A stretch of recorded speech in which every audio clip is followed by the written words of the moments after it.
Good morning, my dear students. This is Neeraj Kumar, your English teacher. Today I am here to give you the explanation of a new chapter, that is The Little Bully. I hope you will be listening to me very carefully. So, at the very starting, I would like to tell you the meaning of the title of the story, The Little Bully. Little means small. Bully, a boy who disturbs you very much, who creates trouble for you, who makes you fed up. So, I hope you must have understood the meaning of bully, who disturbs you, who bothers you, who really irritates you.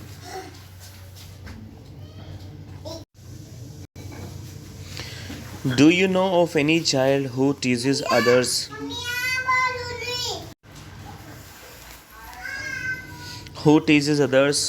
or pushes them around?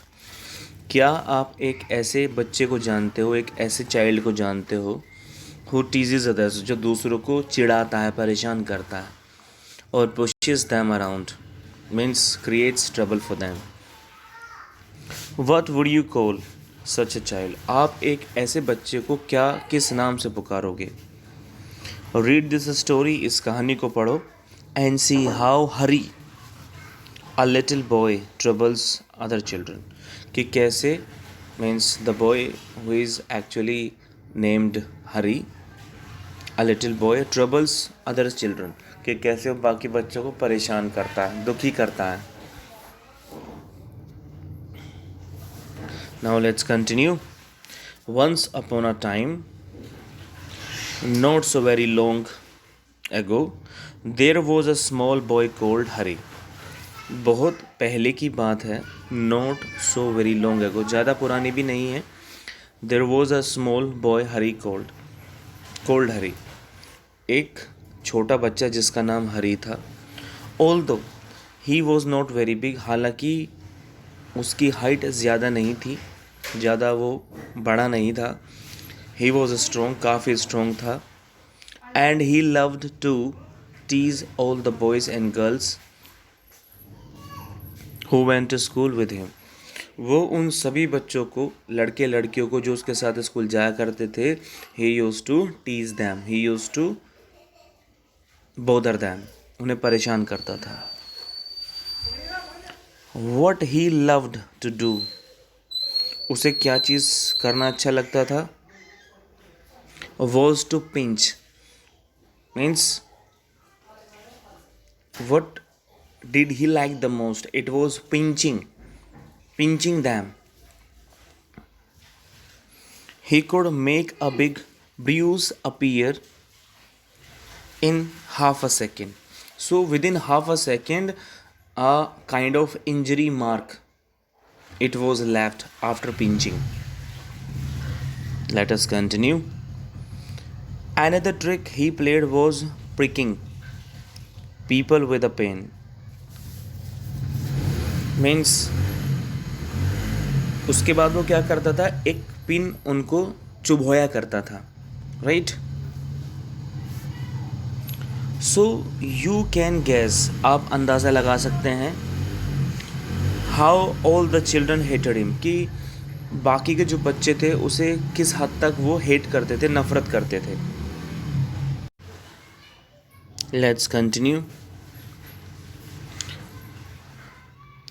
They tried pinching him back, वो भी कोशिश करते थे उसे दोबारा वापस pinch करने की. But that was no good, because he could always pinch harder. लेकिन जो बच्चे उसको पिंच किया करते थे, वो जो पिंचिंग थी बच्चों के द्वारा की गई, that was not up to the mark, right? He actually did pinching harder. ये जो हरी था ये उनसे ज़्यादा पिंच किया करता था.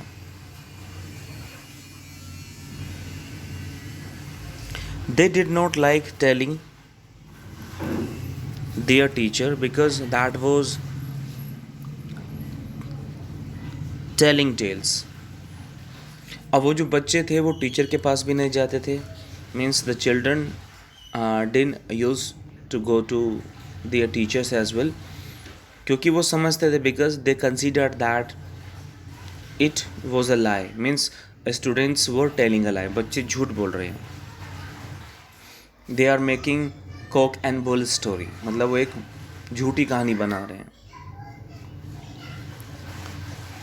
It so happened that the class went for a picnic to the seaside for a whole day.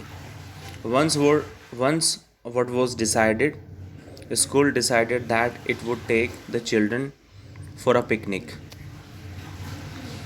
So it happened, the class went for a picnic, जो क्लास थी वो पिकनिक के लिए गई to the seaside पर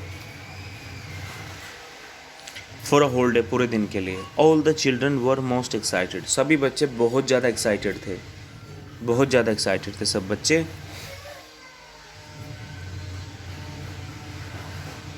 Let's continue. On that day, the sun shone bright. उस दिन क्या हुआ, जो सूरज था it was shining very brightly, बहुत अच्छे तरीके से चमक रहा था।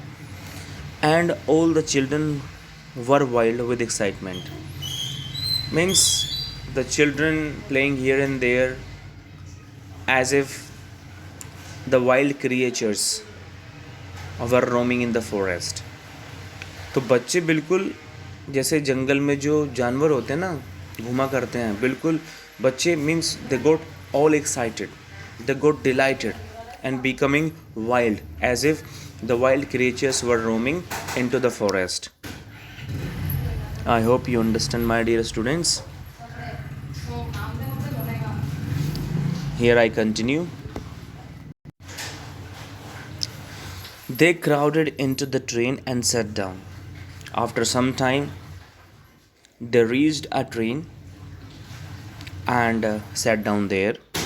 But nobody wanted to sit next to Hari. लेकिन कोई भी interested नहीं था. But none of the boys, none of the girls was interested to sit beside Hari because he always pinched. और कारण क्या था? What was the reason? Because he always pinched them. वो उनको हमेशा पिंच करता था. I hope you understand. Let's continue. When they arrived at the seaside, जब means by train, when they reached the at the seaside, जब वो seaside पहुँचे, jumped out, उससे बाहर आए, all the children with a shout of joy. Means they started screaming because of joy, because of like excitement. तो जैसे ही train से नीचे उतरे, as soon as they got off the train, they started crying because of joy, because of delight. Down to the sands they raced. जैसे नीचे उतरे, as soon as they got off the train and started running here and there, दौड़ना शुरू कर दिया.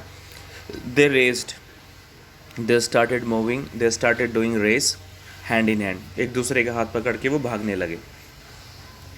But nobody took Hari's hand. लेकिन किसी ने हरि का हाथ नहीं पकड़ा. Nobody went near him. कोई उसके नज़दीक भी नहीं गया. Hari was angry. इस चीज़ को देखकर having seen so he became angry. वो गुस्सा आ गया उसे. He went to a sandy corner.